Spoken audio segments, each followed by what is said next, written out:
प्रधानमंत्री नरेंद्र मोदी जी की ओर से एक बड़ी राहत मदद के रूप में उनको आज का ये निर्णय किया गया है।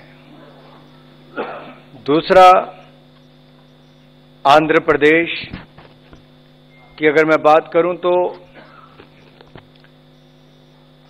आंध्रा और तेलंगाना के तेलंगाना के बनने से पहले जब एक आंध्र प्रदेश था तो उस समय 1976 में अविभाजित आंध्र प्रदेश के लिए 811,000 मिलियन क्यूबिक फीट ये पानी देने की अनुमति मिली थी पहले कृष्णा वाटर डिस्प्यूट ट्रिब्यूनल के द्वारा। अब वे उद्गम कृष्णा नदी का होता है महाराष्ट्र से, जो कर्नाटक, तेलंगाना और आंध्रा से होती हुई फिर बंगाल की खाड़ी में मिल जाती है। अब उस पानी में से जो कुल पानी उसमें से जाता है 4 राज्यों से होकर, उसमें से 8,11,000 million cubic feet 8,11,000 million cubic feet पानी अविभाजित आंध्र प्रदेश के हिस्से में 1976 में आया था।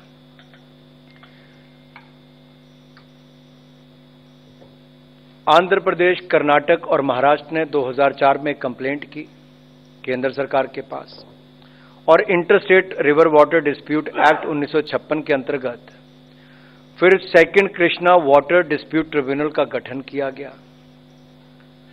और इस ट्रिब्यूनल ने 2013 में अपनी रिपोर्ट तो दे दी थी, लेकिन उस समय आंध्र की सरकार कोर्ट चले गई और सुप्रीम कोर्ट ने उस पर स्टे दे दी और पब्लिश रिपोर्ट नहीं हो पाई।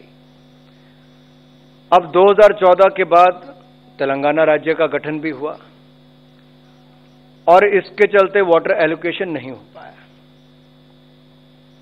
एक बार फिर जब इसके ट्रिब्यूनल को एक्सटेंशन दी गई 31 मार्च 2024 तक, उससे पहले फिर कोर्ट गए जहां पर उन्होंने कहा कि स्पेसिफिक स्टेट वाइज एलोकेशन करना चाहिए और उस पर भी उनको कोई राहत नहीं मिल पाई। अब की बार तेलंगाना और आंध्र प्रदेश ने चारों राज्यों के बीच से गुजरने वाली इस कृष्णा नदी के जल बंटवारे को नए सिरे से निर्धारित करने के लिए केंद्र सरकार के समक्ष एक बार फिर अपनी मांग की और second Krishna water dispute tribunal को अप्रोच किया। ट्रिब्यूनल ने 2016 में जो इनकी मांग थी वो आंध्र प्रदेश रीऑर्गेनाइजेशन एक्ट के अंतर्गत खारिज कर दी थी, इसके रेफरेंस को खारिज कर दिया था।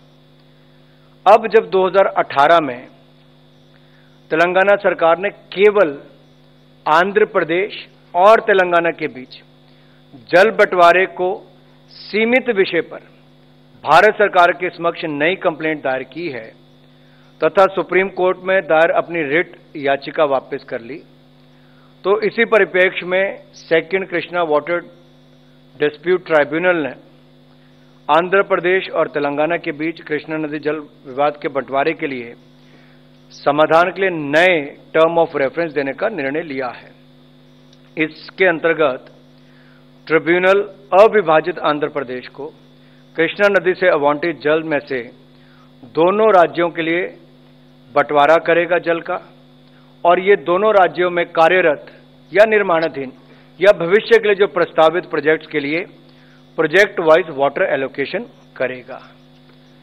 तो ये भी तेलंगाना की जो एक मांग थी वो भी आज पूरी की गई उस तरह से। एक और विषय जो तेलंगाना राज्य से ले है, आपको याद होगा तेलंगाना के गठन के बाद आंध्र प्रदेश रीऑर्गेनाइजेशन एक्ट 2014 में ये प्रावधान था कि आंध्र प्रदेश तथा तेलंगाना दोनों राज्यों के लिए एक एक सेंट्रल ट्राइबल यूनिवर्सिटी बनाई जाएगी, उसको स्थापना की जाएगी। आंध्र प्रदेश में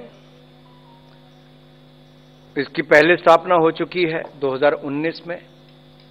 तेलंगाना में जमीन मिलने में बहुत लंबा समय लग गया, लेकिन अब जब वो जमीन मिल गई है तो अब केंद्र सरकार ने माननीय प्रधानमंत्री जी के चेयरमैनशिप में, प्रधानमंत्री नरेंद्र मोदी जी की चेयरमैनशिप में कैबिनेट ने निर्णय लिया है कि आंध्र प्रदेश में 889 करोड़ की लागत से सेंट्रल ट्राइबल यूनिवर्सिटी समक्का सरक्का।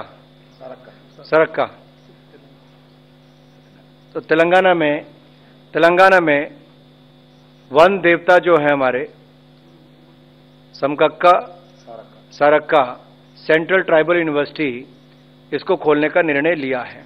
इसके विस्तार में माननीय किशन रेड्डी जी आपको बताएंगे। एक और निर्णय,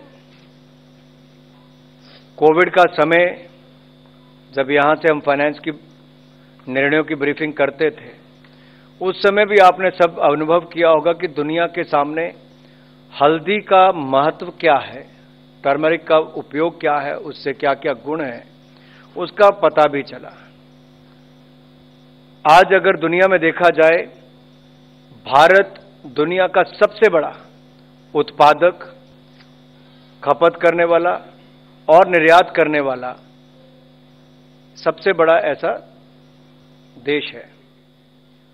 आयुष सिस्टम की अगर हम बात करें तो उसके अंतर्गत अगर हल्दी की जो बात की जाए, उसका बहुत बड़ा उपयोग किया जाता है, चाहे आयुर्वेदा हो, यूनानी हो, सिद्धा हो, होम्योपैथी हो। और आयुष सिस्टम ऑफ मेडिसिन जो है वो अपने एंटीबैक्टीरियल, एंटीवायरल, एंटी फंगल और अदर मेडिसिनल प्रॉपर्टीज के लिए जाना जाता है। आज अगर मैं हल्दी की बात करूं तो देश में